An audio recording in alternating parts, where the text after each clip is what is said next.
El fantasma que existía. El caso de Carlos de la Luna. El 7 de diciembre de 1989, el estado de Texas inyectó una dosis letal en las venas de un hombre de 27 años. Este hombre se llamaba Carlos de la Luna y hasta su último aliento repitió lo que había dicho desde el primer día. Yo no lo hice, fue otro Carlos. Nadie le creyó y la fiscalía llegó a decir que ese otro Carlos era un fantasma, que era una persona que no existía, era alguien inventado para salvar su vida. 23 años después, un equipo de investigadores de la Universidad de Columbia dedicó 6 largos años y revisó más de 900 documentos, todo para responder una sola pregunta: ¿y si el fantasma existía? Lo que encontraron no solo cambió la historia de este caso, se convirtió en uno de los expedientes más citados en Estados Unidos sobre lo que pasa cuando el sistema judicial falla en todos los aspectos al mismo tiempo. La noche del crimen. La noche del 4 de febrero de 1983, en Corpus Christi, una joven de 24 años llamada Wanda López trabajaba sola en la caja de una gasolinera en Shamrock. Era una madre soltera, por cierto, y esa noche sería su último turno. Minutos antes del ataque, un hombre entró a la tienda. Un cliente que estaba cargando gasolina en ese momento, identificado después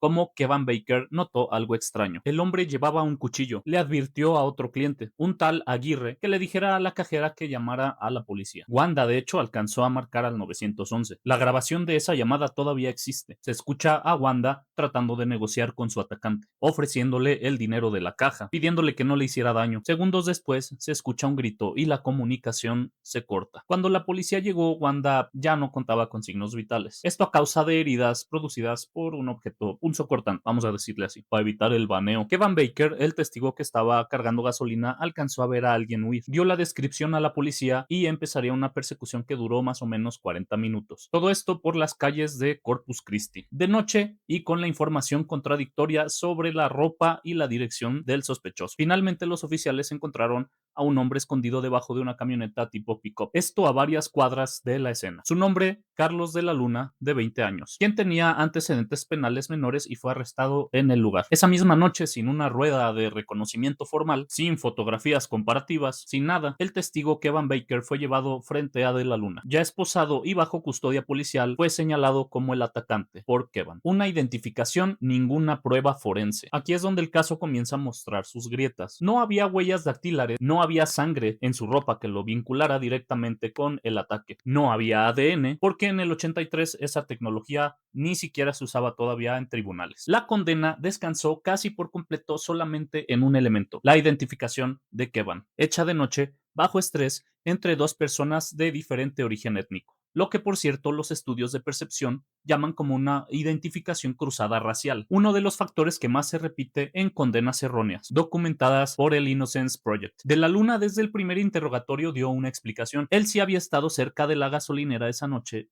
pero el hombre que atacó a Wanda fue otro, uno que él conocía, uno que por una coincidencia que parecía sacada de una novela se llamaba igual que él: Carlos Hernández, el otro Carlos, su tocayo, dos personas que comparten un mismo nombre. Carlos Hernández y Carlos de la Luna no solo compartían el nombre, según la investigación posterior de Columbia, tenían prácticamente la misma estatura, el mismo peso y un parecido físico tan fuerte que sus propias familias llegaron a confundir fotografías de uno con el otro. Incluso el abogado de Hernández, años después, al ver fotografías de los dos, no pudo distinguir cuál era su cliente. Pero en el juicio del 83, cuando la defensa de la Luna trató de señalar a Hernández como el agresor, el fiscal principal lo descartó llamándolo un fantasma, una persona que según la fiscalía de la Luna había inventado para echarle la responsabilidad y zafarse de la bronca. El problema es que Carlos Hernández no era ningún fantasma, era un hombre con largo historial de violencia conocido por la policía de Corpus Christi. De hecho, había sido investigado con anterioridad por el desvivimiento de otra chica y hasta había utilizado un método similar, aunque nunca llegó a juicio por ese caso. Mientras de la Luna esperaba en el corredor de los desvividos, Hernández fue arrestado de nuevo por una situación familiar, pero ahora con su pareja. Y aquí llega el dato que más tarde se volvería el centro del escándalo. Amigos, vecinos e incluso su casera declararon que Hernández se jactaba por haber cometido todos los delitos que le estaban imputando e incluso se reía de la Luna por haber pagado el precio en vez de él. Una cinta de audio policial que permaneció fuera del expediente mientras se llevaba a cabo el juicio mostró que la policía persiguió esa misma noche a un hombre cuya descripción coincidía con Hernández,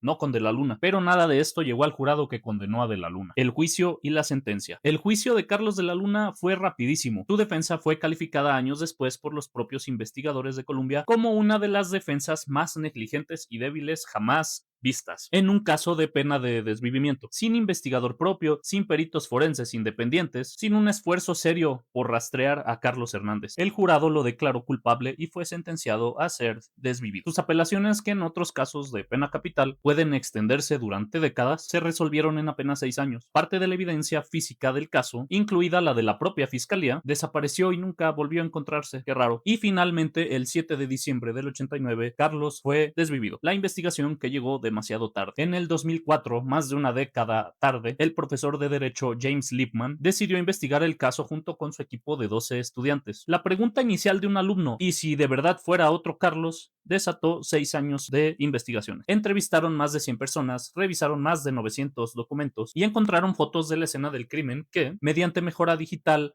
revelaron huellas de pisadas, huellas que la policía nunca investigó. En 2012 publicaron sus hallazgos en un reporte de más de 400 páginas titulado Los tocayos Carlos. Su conclusión, en palabras de Lippmann, fue que todo lo que podía fallar en un caso de pena capital falló en el caso de la Luna. ¿No les recuerda a la ley de Murphy? Carlos Hernández, el hombre al que la fiscalía llamó fantasma, murió en el 99 cumpliendo una condena, desde luego por casos similares. El estado de Texas nunca emitió un perdón oficial para Carlos de la Luna y mucho menos reconoció públicamente el error. Cierre y reflexión. El caso de la Luna jamás se resolvió con una prueba de ADN que lo salvara en el último minuto, como ha sucedido en otros casos de exoneración. Se resolvió 23 años después, cuando ya no había nada que salvar. Es hasta hoy uno de los casos más citados por organizaciones como The Innocence Project, para ilustrar un dato que resulta muy difícil de asimilar. Análisis históricos sobre condenas de desvivimiento, al menos en Estados Unidos, afirma que aproximadamente 1 de cada 9 personas condenadas a la pena de desvivimiento podrían haber sido inocentes. Y Wanda López, la verdadera víctima de esta historia, casi siempre queda en segundo plano cuando se cuenta este caso, pero fue ella quien nunca obtuvo justicia real. El sistema castigó al hombre equivocado y dejó libre durante años al que de verdad era el responsable. Suscríbete si quieres que sigamos desenterrando este tipo de expedientes.